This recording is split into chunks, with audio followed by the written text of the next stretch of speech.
Hello, this is the Stephen Harriet Show by Catholic Vote, and I'm Stephen Harriet. So with an important spate of elections coming up, I thought I would comment on something that I think a lot of people who I tend to agree with politically are getting wrong. Far leftists, people on the far left, are not as unappealing as many on the right are pretending. And particularly, I'm thinking of Alexandria Ocasio-Cortez. Take a look at this recent clip from an interview she did with Cuomo over at CNN.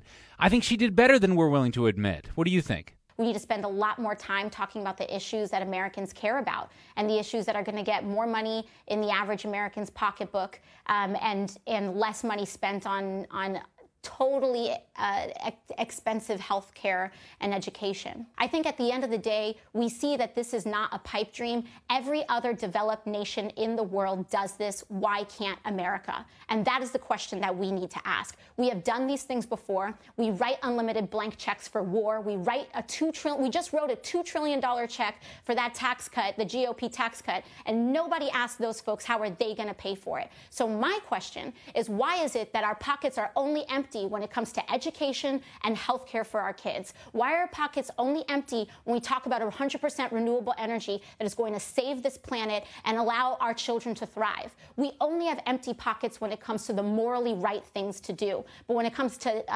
tax cuts for billionaires and when it comes to unlimited war, we seem to be able to invent that money very easily. And to me, it belies a lack of moral priorities that people have right now, especially the Republican Party. Now, when you look at that clip where I can't read it. You have the glasses. Oliver Newton-John is trying to justify Medicare for all, you could just scoff at her and say, well, actually, that's not right because math. And that's what many people on the right, including many of the acolytes of Ben Shapiro and Ben Shapiro himself, have been doing, I think, a little too much. Because that's really bad rhetoric. Now, don't get me wrong, I'm not just bashing Ben Shapiro. Ben Shapiro is a good friend of Catholic Vote's. He recently did an event with us at Catholic Vote. He's been on my show. And as a matter of fact, I'm going to use Ben to make my primary point here and maybe to remind him of his better side in this current debate. Call it good Shapiro, bad Shapiro. On a number of occasions, Ben has brilliantly explained how to lose a debate. We're such idiots, honestly. We were constantly arguing about whether our tax program is more efficient than their tax program. It's not about efficiency. Barack Obama gave the right answer to the wrong question, right? When he was asked in 2008, would you raise the capital gains tax, even if it means less revenue to the government? Would you raise it? He said yes for purposes of fairness. Right? Even if it meant people were more impoverished, even if it meant people were more poor, the answer was yes for purposes of fairness. Why? Because people don't speak the language of poverty. People don't speak the language of efficiency. People don't speak Mitt Romney's 57-point tax plan. You can't even name 2 points on his 57-point tax plan. People speak the language of fairness and justice and morality. They want to think that they're right and the other guy is wrong. All right, see, great points. I agree with that. Now let's go back to the interview with the dreaded Timberwolf. We need to spend a lot more time talking about the issues that Americans care about. We only have empty pockets when it comes to the morally right things to do. But when it comes to tax cuts for billionaires and when it comes to unlimited war, we seem to be able to invent that money very easily. And to me, it belies a lack of moral priorities. She's really hitting on all the right points. I think that was really good rhetoric on her part. See, now, to understand this, you really have to take off your leftist or rightist punditry hat and realize that most of us don't think in terms of partisan politics. You know, Rush Limbaugh and his listeners often talk about what they call low-information voters. And I think they mean that as a pejorative term, but you have to stop and remember that almost all Americans are low-information voters. They're not low-information human beings. It's not like they don't matter and their opinion is insignificant. It's just that when it comes to politics, they don't devote the majority of their analytical powers and their efforts to politics. That's just not who we are, most of us. And that's why populist rhetoric tends to be so effective and really stir up crowds, because what it does is it appeals to what average Joes care about. So here's a test. We're going to listen to Kyle Kulinski, who did an appearance on Fox News recently. Listen very carefully to what he says and take off your right-wing pundit hat and try to not just listen for, opportunities to catch him and say, you're wrong because math, and that doesn't work, or you're a socialist or whatever. Try to listen for some truth to what he says. Should moderate Democrats worry about this far-left push? No, I think that the far left is actually the way for Democrats to win, believe it or not.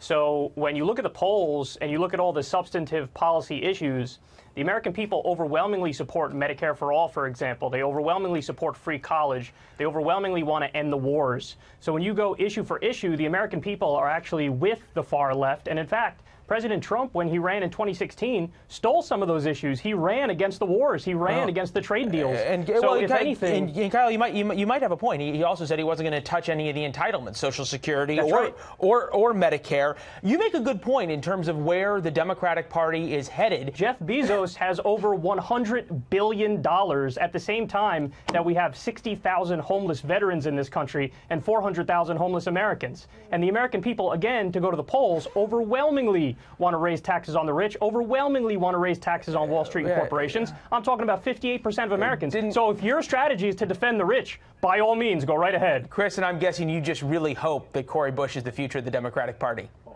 Oh, these mathematicians are brilliant. This Alicia Ocasio-Cortez before her, these are wonderful spokespeople. As I said in the open, let them keep talking. By the way, it's not like we're talking math and economics with them most of the time, although when they do, that's pretty golden. We're still talking about radical fringe stuff. Now, I disagree with Kyle in that he said that Trump stole leftist talking points to win the 2016 election. I don't think that's right. But Kyle is right to praise Trump for using talking points that resonate with more people. Because those talking points aren't left-wing or right-wing. They're just human. They're compassionate, genuine concerns that prove that you care about the common good and about the good of individual Americans. And for you eager, smart young pundits out there on the right or the left, don't worry. This doesn't mean that you can't oppose your opponent and really kind of, go after them. You can do that quite well. And in fact, related to that morality language we heard from Ben Shapiro, he's gotten this right in the past, too. 80% of people thought that Mitt Romney cared less about them than Barack Obama in exit polls. 80%. That's a majority of Republicans. Right? But when it came to policies, they agreed with Mitt Romney. But people don't vote with their heads, people vote with their hearts. So, go after what people feel. Go after the language of morality. Socialism is not a good idea that went wrong, and whenever you hear Republicans or conservatives say this, it's because they have the IQ of a kumquat. Socialism was a horribly evil idea that went completely right. It went exactly as they thought it was going to go. This was the design from the start. Socialism is a fundamentally immoral, evil, unfair, discriminatory, and disgusting system. These are the terms that we should be speaking. These are the terms that hit young people. So, right-wing political aficionados, don't worry. When the left fails to care for the common good and fails to care for people, you can call that out. But again, do it on the basis of morality in a way that is embraceable by the emotional selves in the audience in front of you. But if you really want to get tough, use words like cruel, wicked, unjust, discriminatory, even racist, to denounce the views and the policy positions of your enemies. And stop using words like stupid or ineffective or even facts. I mean, no one cares about facts except, super smart, super politically involved, activist, 20-something Ben Shapiro wannabes. And going back to 2016, Trump really did prove my point on this when he won the presidency. In fact, you could sum it all up. Remember, Trump didn't win by saying facts don't care about your feelings in 2016. He won by saying, I care about your feelings. This is the Stephen Harriott Show, the show that does care about your feelings. I'm your host, Stephen Harriott.